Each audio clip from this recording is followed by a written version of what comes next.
நான் பார்த்தபோது இதோ ஒரு வெள்ளை குதிரையை கண்டேன். அதன் மேல் ஏறி இருந்தவன் வில்லை பிடித்திருந்தான். அவனுக்கு ஒரு கிரீடம் கொடுக்கப்பட்டது. அவன் ஜெயிக்கிறவனாகவும் ஜெயிப்பவனாகவும் புறப்பட்டான். இது யாரை குறித்து சொல்லப்பட்டிருக்கிறது அப்படின்னு சொல்லி பாத்தீங்கன்னு சொன்னா, இதோ ஒரு வெள்ளை குதிரையை கண்டேன், அதன் மேல் ஏறி இருந்தவன் வில்லை பிடித்திருந்தான், அவன் ஜெயிக்கிறவனாகவும் ஜெயிப்பவனாகவும் புறப்பட்டான், அவனுக்கு ஒரு கிரீடம் கொடுக்கப்பட்டது. இது எதை குறித்து சொல்லப்பட்டிருக்கு? 6ஆம் அதிகாரத்துக்குள்ள நீங்கள் போகும்பொழுது ஒரு சின்ன விளக்கத்தையும் கொடுத்துறேன். இது வரைக்கும் சொன்ன இன்ட்ரோடக்ஷன் தான். அதுல ஒரு விளக்கத்தையும் கொடுத்துறேன். எழுதுறவங்க நிறைய பேர் இருக்கிறீங்க, எழுதி வச்சுக்கோங்க. அங்க 4 குதிரை இருக்கும் அந்த இடத்துல. 6ஆம் அதிகாரத்துல 4 குதிரைகள் இருக்கும். வெள்ளை கலர்ல ஒண்ணு இருக்கும், அடுத்து சிவப்பு கலர்ல இருக்கும், அடுத்து கருப்பு கலர்ல இருக்கும், அடுத்து மங்கிர நிறம் உள்ள குதிரைன்னு இருக்கும்.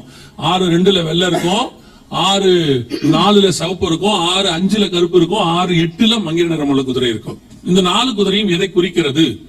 ஏன்னா நிறைய பேர் நிறைய விளக்கம் கொடுத்துட்டு இருக்காங்க. அதுக்கு வேற திருப்பியும் சொல்றேன், வசனத்துக்கு வெளியே இருந்து விளக்கமே இல்ல.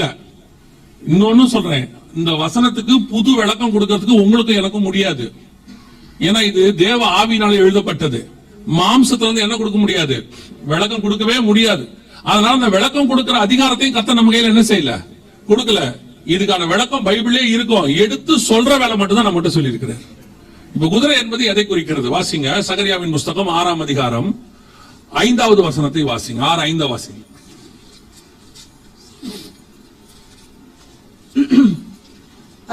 அந்த தூதன் எனக்கு பிரதி உத்தரமாக, இவைகள் சர்வலோகத்துக்கும் ஆண்டவராயிருக்கிறவருடைய சமூகத்தில் நின்று புறப்படுகிற வானத்தினுடைய 4 ஆவிகள் என்றார். அந்த 6:1 முதல் 6:4 வரை இதே மாதிரி 4 குதிரைகள் அங்க இருக்கும். அங்க வெள்ளை நிற குதிரை இருக்கும், கருப்பு நிற குதிரை இருக்கும், சிவப்பு நிற குதிரை இருக்கும், அடுத்து புள்ளி புள்ளியான குதிரை அப்படின்னு இருக்கும். 4 விதமான குதிரைகள் இருக்கும்.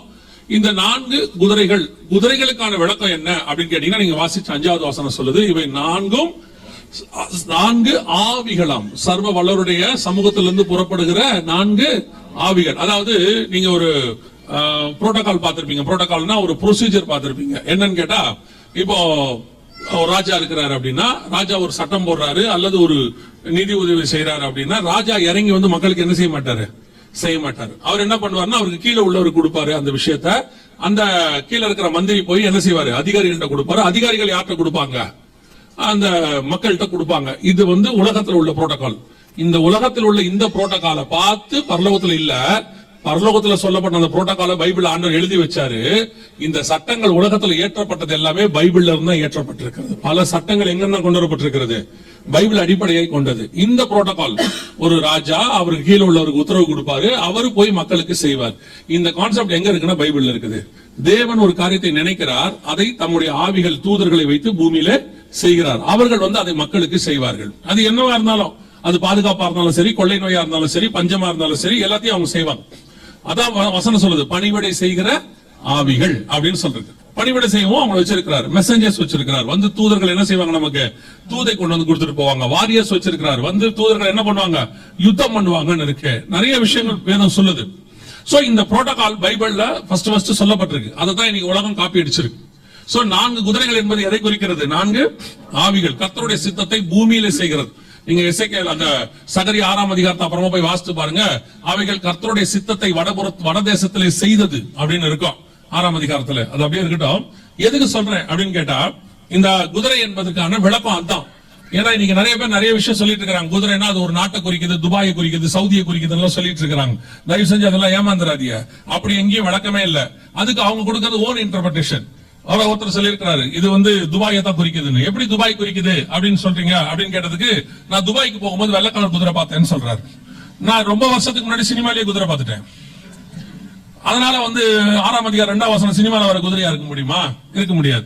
எதுக்கு சொல்றேன்னா, வசனத்துல இருந்து விளக்கம் கிடையாது. இதெல்லாம் ஓன் இன்டர்பிரேஷன். அதுக்காக சொல்றேன். சரி, கவனிங். சோ இப்ப 6ஆம் அதிகாரம் 2ஆம் வசனத்துல சொல்லப்பட்டிருக்கிறது, கடைசி காலத்தில் வரக்கூடியதான பூமியில கிரியை செய்யக்கூடியதான ஒரு ஆவி. அது என்ன காரியத்தை செய்ய போகுது அப்படின்னு பாத்தீங்கன்னு சொன்னா, அவனுக்கு ஒரு கிரீடம் கொடுக்கப்பட்டது. கிரீடம் என்பது எதை குறிக்கிறது? நமக்கு அத்தாரிட்டி, அதிகாரம். சாலமோன் தலையில என்னத்தை வச்சாங்க? அவங்க கிரீடத்தை வச்சாங்க. அதுக்கு முன்னாடி வரைக்கும் அத்தோனியாவா சாலமோனான்னு பிரச்சனை போயிட்டு இருக்குது. அத்தோனியா கூப்பிட்டு எல்லாரையும் வச்சு விருந்து எல்லாம் பண்றாரு. அவர் தான் தன்னை அடுத்த ராஜா நினைச்சிட்டாரு. திடீர்னு வேற ஒண்ணுமே இல்ல. அந்த வசனம் அழகா இருக்கும்.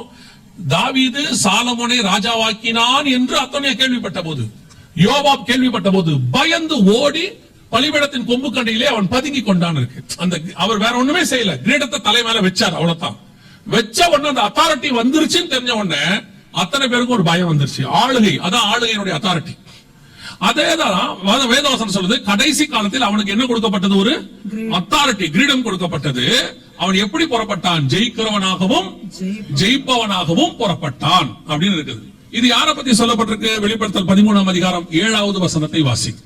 வெளிப்படுத்தல் 13:7 வாசி. மேலும் பரிசுத்தவான்களோட யுத்தம் பண்ணி அவர்களை ஜெயிக்கும்படிக்கு அதற்கு அதிகாரம் கொடுக்கப்பட்டதும் அல்லாமல் ஒவ்வொரு கோத்திரத்தின் மேலும் பாஷைக்காரர் மேலும் ஜாதிகள் மேலும் அதற்கு அதிகாரம் கொடுக்கப்பட்டது. இது யாரை பத்தி சொல்லப்பட்டிருக்கிறது அப்படின்னு கேட்டீங்கன்னா, ஒரு கவர்மெண்ட் பூமியில தொடங்க போது இல்ல, தொடங்கிருச்சு.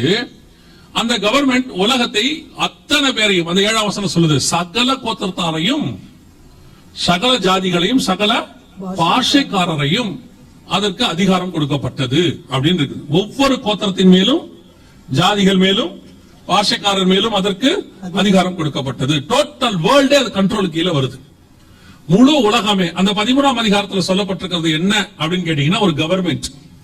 13ஆம் அதிகாரம் 1ஆம் வசனம் இருக்குது இல்லையா? அந்த வசனம் என்ன சொல்லுது? பின்பு நான் கடற்கரை மணல் மேல் நின்றேன், அப்பொழுது சமுத்திரத்தில் ஒரு மிருகம் எழும்பி வர கண்டேன், அதற்கு 7 தலைகளும் 10 கொம்புகளும் இருந்தன அப்படின்னு இருக்கு இல்லையா?